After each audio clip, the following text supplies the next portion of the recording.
America అధ్యక్షుడు Trump ఇటీవల తీసుకున్న ఓ కీలక నిర్ణయం ఇవాల్టి నుంచి అమల్లోకి వచ్చింది. అమెరికాకొచ్చే 12 దేశాల పౌరుల రాకపై విధించిన నిషేధం నేటి నుంచి అమలు కానుంది. ఇటీవల ఇందుకు సంబంధించిన ఉత్తర్వులపై అధ్యక్షుడు ట్రంప్ సంతకం చేశారు. కొలరాడోలో ఇటీవల యూదులపై సీస బాంబులతో దాడి జరిగిన నేపథ్యంలో ట్రంప్ ఈ నిర్ణయం తీసుకున్నారు.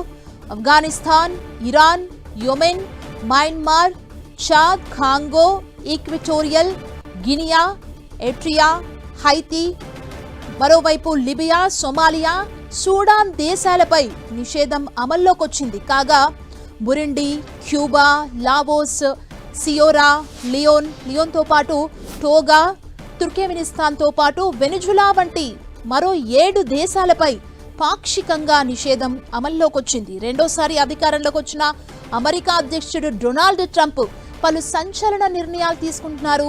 ఇప్పటికే పలు దేశాలపై సుంకాలు విధించగా ఇటీవల తీసుకున్న ట్రావెల్ బ్యాన్ నిర్ణయం ఇవాల్టి నుంచి అమల్లోకి రానుంది. కొలరాడోలోని బోల్డర్ కౌంటీలో ఇటీవల ఉగ్రదాడి జరిగింది.